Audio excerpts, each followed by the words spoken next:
we can have great ideas, big ideas, and plant too much, have too big of a garden, and get worn out. Buying the seeds now, it seems like you can get seeds a lot of places. So you want to do organic, right? That's important. I will spray those on my flowers too. That's to keep the rabbits from eating up my flowers. Essential oils for gardening. It's Hunt for Wellness, episode number 224. I am John Hunt and Christy Hunt. And we are on a journey, a hunt for wellness, that is. And this episode of Hunt for Wellness brought to you by waterdistillers.com.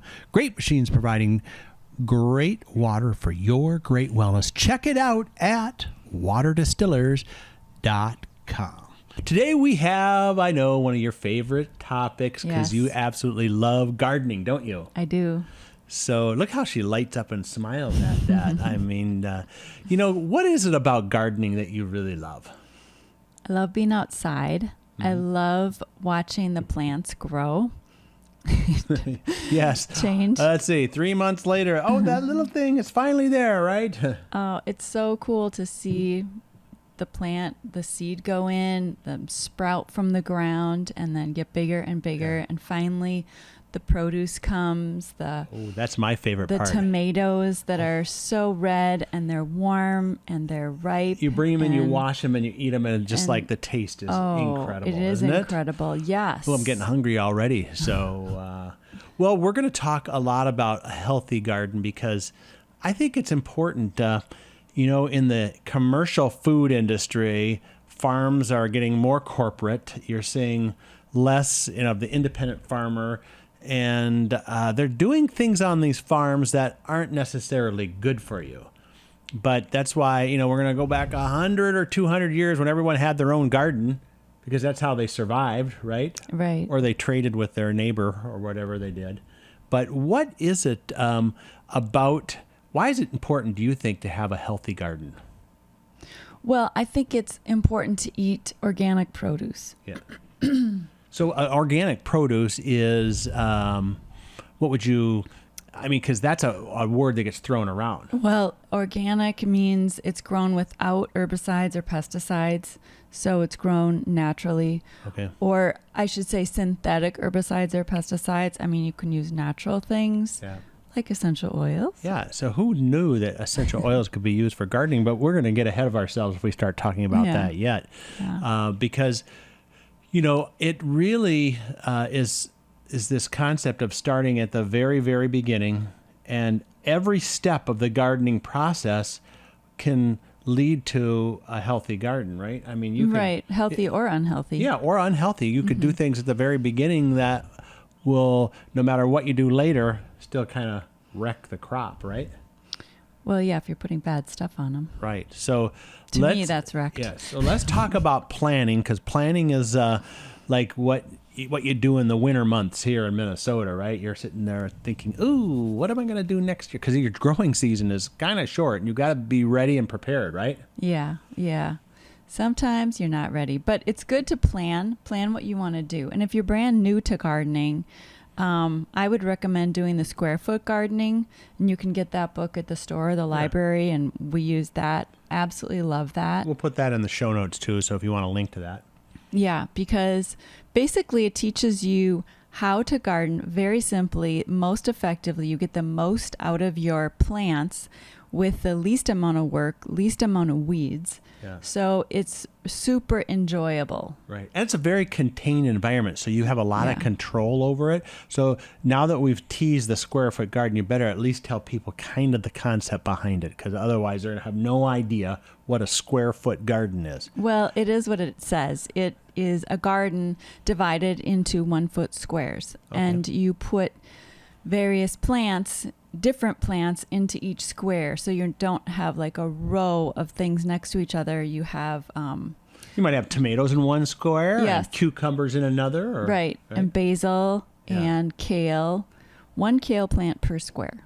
They take up a lot. You don't think they do when they're little, but they do. And so the Square Foot Garden book has done the research, and so use that book if you're new a gardener or old gardener or would like a change.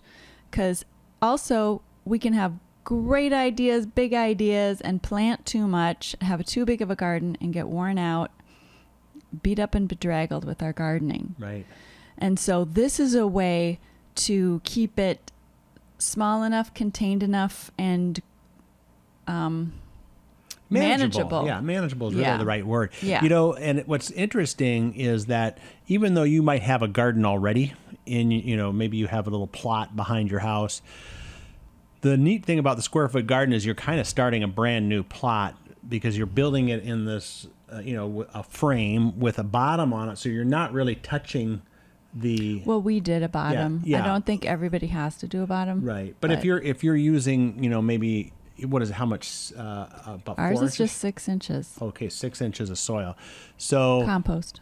Yep. Sorry, we'll get to that too. Get the right terminology here, but I know a lot of people say if something has been grown in an area over and over and over and over, that's maybe not even a good place. Right. It's depleted of those nutrients in the soil. Okay. So what else do we have to think about when we're planning the healthy garden? So what do you want to grow? Yeah, this is good. And grow things you want to eat. Yeah. Don't grow things because they're easy to grow. Right, like radishes. Like radishes, yeah. I don't really like radishes, so I don't grow them. Yeah.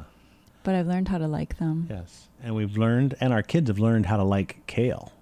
Yeah. So we grow that. Yeah. Absolutely. Kale is so easy, so prolific. Yeah. If you want very hardy too. Very hardy and good for you, and you can chop it up in small pieces and put it in things, put it in your spaghetti sauce, put it in your casseroles, and you don't even know it's there, and you're getting the nutrition of it. Yeah. Or cut it up in small pieces, make a salad out of it, put your dressing on it, softens it up. Yeah. It's a really good, easy vegetable. So I would think in the planning process, you have to decide what you want to eat or what you want to grow. What about all the materials that you need in order maybe to do a square foot garden or any garden? I mean, you kind of have to get ready somehow, right? Yeah.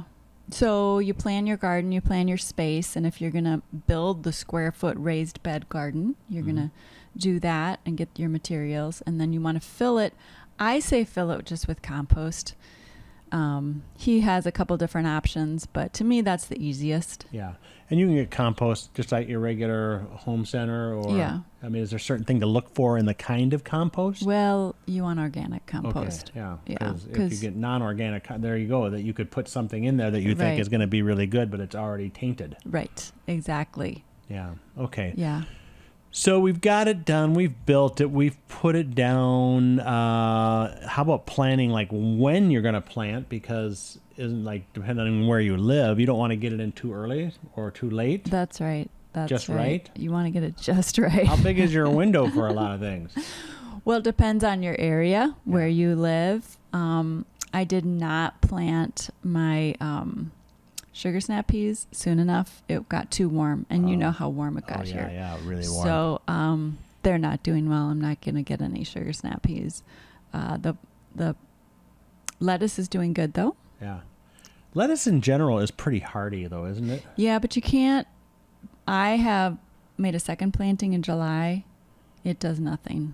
So you do have to know what you're doing. Yeah, and you have to look at your calendar and see how many, what's the temperature range where it's pretty much, is it freezing or is it when does the growing season stop? So in Minnesota, the last frost is supposed to be May 15th. Yeah.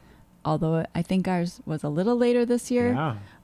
And then it goes to about September 15th. Here in Minnesota, but it can totally vary. Yeah. But that's why people cover their plants in the fall to prevent them from freezing. And you can, just by covering, keep your garden going longer. I think also on a lot of the seed packs, they kind of tell you how long it's going to take to completely go. So, but would you plant things in phases, or do you plant everything on one day? No, but it depends. If you want those early things that can be planted before the frost, like the sugar snap peas, lettuce, you're going to plant those early, but you don't want to plant your tomatoes till after the frost or your basil till it's pretty warm. Right. So there's different things, and you live and learn. You make a lot of mistakes when you're a beginner gardener, and that's okay. You just like, oh, I learned. Yeah. But it is kind of amazing though how plants in general, I mean, if you just have enough water and the right soil and the right kind of seed, pretty much you're going to get something to grow. Yeah. Unless we would probably get into like vermin control, right? Or varmint, whatever that is. Those put a fence pests. up. Yeah. Put a fence up. Yeah. That's what I like best. You don't have to put it up right away, but as soon as those things start popping out, I'd put it up right away. Yeah. Yeah. Okay. And I think the birds ate all my nasturtium seeds. Oh, those birds too. They Sometimes you have to cover it on the top. They think it's a buffet or something out there. Hey, look at that. Ooh, that's good. They like that. All right. Well, let's talk about planting. We kind of got into that a little bit. How do you pick the seeds? I know with Young Living and the essential oils that we talk about here all the time, they have a seed to seal process where, they say it's all about the seed. The seed is like kind of the key. Well, you need the right seed, and you want a seed that's organically grown. You don't want a seed that is genetically modified. Yeah. And you want the right type of seed, especially when you're talking about growing essential oils. Right. So you want the kind that is going to give you the right kind of oil with the right constituents in it. Right. But one thing Gary Young did say is, just back up a step, if you don't know your soil, you don't know your oil. So the soil makes a big difference in the plant. Yeah. How do you know you have the right soil? Compost is broken down plant material that's degraded. It looks like dirt. Yeah. But do you need that and soil? Other like topsoil or? So the Square Foot Gardening book says, mix it up. But he also said you could just use straight compost. Yeah. And so that's what I do. I just use straight compost. And we have our own composter. Yep. Which is kind of fun to do. That's another project. You put your food in there and it turns into dirt. Well, yeah. Or kind of dirt, soil. chunky. It turns into soil. See a lot of eggshells in there still. Those things take a little bit longer, don't they? But those are good, actually, to inhibit certain bugs in the garden. Oh, yeah. So they take a bite of that and they go, oh, what is that? I'm getting out of here. Wish the birds would go after the eggshells, but that'd be good. That's the way it is. So, okay, let's get into planting and kind of some of the key things about planting a healthy garden, because that's really key. Yeah, so just do a little bit of research on figuring out what plants should go by other plants to help them grow, like tomatoes and basil grow good together. Mm-hmm. And based on what you want to eat. Yes. Don't grow things you don't want to eat. Yeah. Like if you don't like green beans, don't grow them, even though they're easy to grow and they're fun and they're kind tall. of look impressive. Yeah. They climb up. But don't grow them if you're not going to eat them. Yeah. But I really like those yellow beans, like those yellow long, like green beans that are yellow, or wax beans. They're really good, and I love growing those. Yeah. Now there was what was it that we had? Was it are peppers hard to grow? Because yes. I remember it's like, oh, I want yellow and red and green peppers, but we had why did we have a hard time growing those? Are they just? They're hard to grow. I think they need a lot of care. They need a lot of warmth. It takes a long time to grow them. A green pepper is just a unripe yellow pepper or red pepper. So okay. And those have a lot of herbicides put on them. So you definitely want to eat them organically. Those are not typically the starter. If you're new to gardening, don't do peppers. Yeah. What would you say are the easier things to do? I think tomatoes are easy to grow. Basil, lettuce, kale. And don't you think one thing we've kind of learned about tomatoes is you want at least a little bit of a plant to start them from. You don't want to try to start them from seeds. There's not enough time, right? I don't start them from seeds. Yeah. I don't start hardly anything from seeds except like lettuce. Yeah. You could start radishes from seeds because they grow really quick. So if you want a quick result, grow radishes. Yeah. And if you don't like raw radishes, just saute them. They're really good sauteed in like butter. And so buying the seeds now, it seems like you can get seeds a lot of places. So you want to do organic, right? That's important.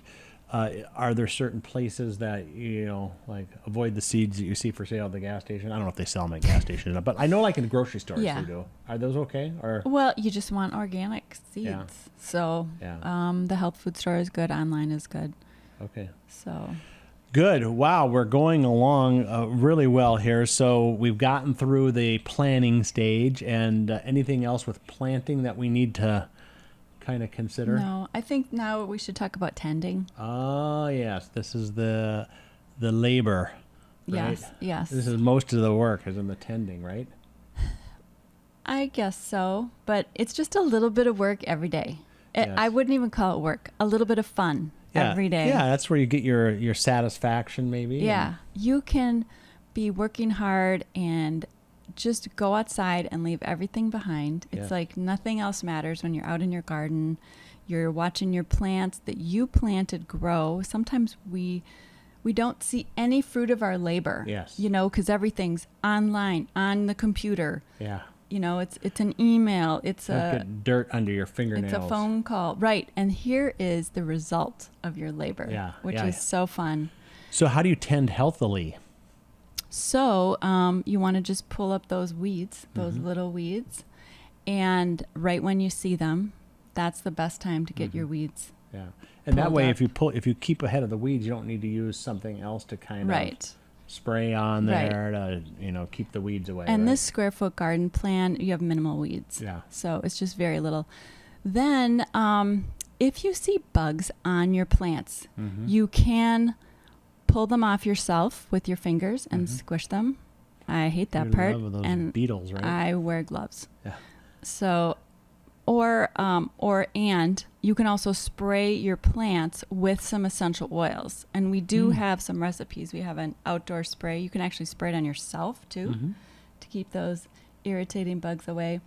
Or you can spray it on your plants. And it's got 2 ounces of witch hazel, 2 ounces of distilled water, 20 drops of Thieves, 20 drops of lemon, 20 drops of rosemary, and 20 drops of citronella. And you just put it in a bottle, a 4-ounce bottle with distilled with the water, everything that's in there. Yep. Shake it up, and then spray it on your plants at night. Yeah. So that it doesn't burn the leaves during the day when the sun's going to shine on them. Oh, okay. So you do it right before you go to bed or right before the sun goes down. Yep. Also, does that take care of rabbits and deer and animals like that? So that does have rosemary in that, and rabbits do not like rosemary and do not like black pepper. Okay. So I will spray those on my flowers too, to keep the rabbits from eating up my flowers, because I don't want to fence in my flowers. Yeah. Well, that is really good. What else about tending? Well, I just think we want to take a minute on why do we want to do organic? Yeah. Why do we want to do organic? Well, the reason we want to is because pesticides and herbicides can cause cancer. Bad stuff. Yeah, we don't want that. And health problems. Look it up. Yeah. There's a lot of diseases that are caused by these, or they think they're caused by these herbicides and pesticides, and lawsuits have been won by people who have gotten very ill, farmers, from using these chemicals. Yeah. And so you don't want to eat them. Why would you want to eat things that kill other things? Yeah. Well, and I know too, a lot of times the farmers at the end of the season will, spray the plants to kill them with a certain bad stuff. We're not going to name any brand names because we don't want to get sued on this. But where does that go? It goes right into the soil, right? And into the plant. Into the plant. And then what happens next year? Right. We all get it. But we would drive up to our cabin and we saw a sunflower farm, like all these beautiful sunflowers. Yeah. And then before the frost, they were all dead. Yeah, they're just all, they weren't very happy flowers to look at. Yeah, head down. So they had sprayed those sunflowers with something that killed them. Ooh, yeah, obviously. And And they do that for a reason, for right, making things happen so they can get the field cleared by the end of the. All I know is I don't want to eat non-organic sunflower seeds or sunflower oil or whatever. Whatever it is, yeah. Yeah. All right. Anything else on the just the why organic and why healthy? And it only takes a few minutes to tend your garden. Yeah. Every day or every other day or when you can, and if you can't, ask a family member, a friend, neighbor to just tend it, like when you're on vacation. Cool. Mainly just watering, I guess, when you're gone, if it needs it. Yeah. But or do a neighbor trade when they go on vacation. You'll water their plants, and when, they'll water your plants when you go on vacation as well. So, all right. Yes. Are we to the harvest time yet? Yes. Are we there yet? Because we want the fruit or vegetable of our labors. Yes, we do. That's the best time. So is there anything healthy about harvesting, a technique maybe that... Okay, what I love about the garden, I feel like it's a refrigerator outside. Mm-hmm. So you can keep your produce in your garden until you're ready to eat it, till you're ready to make your meal. Which I did today. I went and just harvested some lettuce and kale for our salad for lunch right before we ate it. Yeah. And I don't have to keep it in the refrigerator, use up refrigerator space. Yes. I just want to wash it. One cool thing Young Living has is this fruit and veggie wash that has like Thieves in it, and it washes off your produce. It gets any bugs off of there if you had any bugs on it or anything like that. And so you can feel really good that it's clean. Yes. It's really clean, ready to eat, good for you, your family. But that's the best part, harvesting. Ooh, we love the harvest. And then, enjoy it. And, that's your reward.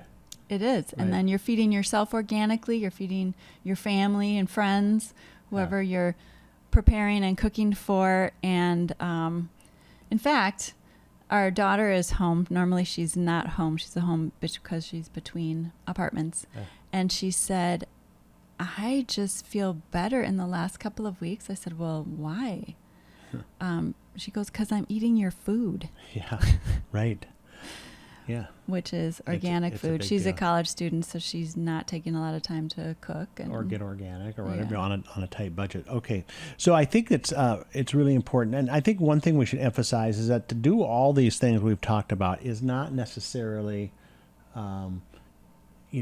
takes a ton of time. Right. And it's not super expensive, right? I mean, a little extra investment will go a long way. I mean, if you can have organic lettuce, I mean, you just see what that's worth in the store. So I think that's kind of key too. Yeah.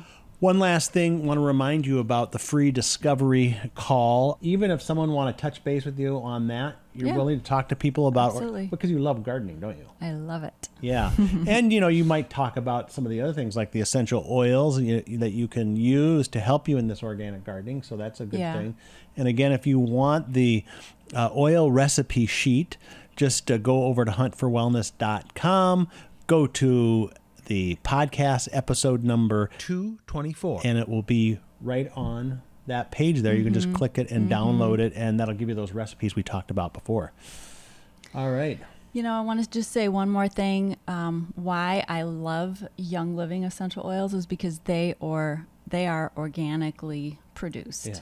And they do that on all their farms. You can go to their farms, visit their farms, see how they do it, talk to the people that work there. Yeah. And so there's no other essential oil company that you can go to their farms. Yeah. Because they don't own their own farms. A lot of them don't have their farms. They're buying, They're buying from someone else, and you don't really know how they're grown. Right. So you can actually see the process. You can participate in the process at certain times. Well, they'll put you out there because they actually hand weed. Yes, they do. Their farms, which is not cheap, but, No. But it's good. Provides a good product. So when we're talking about essential oils and spraying essential oils on your plant, we're only talking about Young Living essential oils because they do not have any herbicides, pesticides. They don't have any solvents in them, which most essential oils do. Yes. Which are toxic. So we're only talking about those, spraying those on your plants or putting on your body and stuff like that. And I bet if people went over to huntforwellness.com and connected with a free discovery call. You probably talk to them a little bit about oils too if they want, right? Yep. You love talking about oils. Love gardening. What else do you like talking about? Music, family. I mean, it's a great life, isn't it? It is. And this episode of Hunt for Wellness brought to you by waterdistillers.com. Great machines providing great water for your great wellness. Check it out at waterdistillers.com. But there really is that connection between emotion and physical. And spiritual, too. That's the whole point of this show. Yes. So if you'd like to check that out, I've got the video right up here. You can also go to huntforwellness.com and look up, I think you said episode 205. I'm going to take your word for it. Or you can just type emotions in the search box and you'll find it that way as too. And then you can head back here for our next episode at Hunt for Wellness.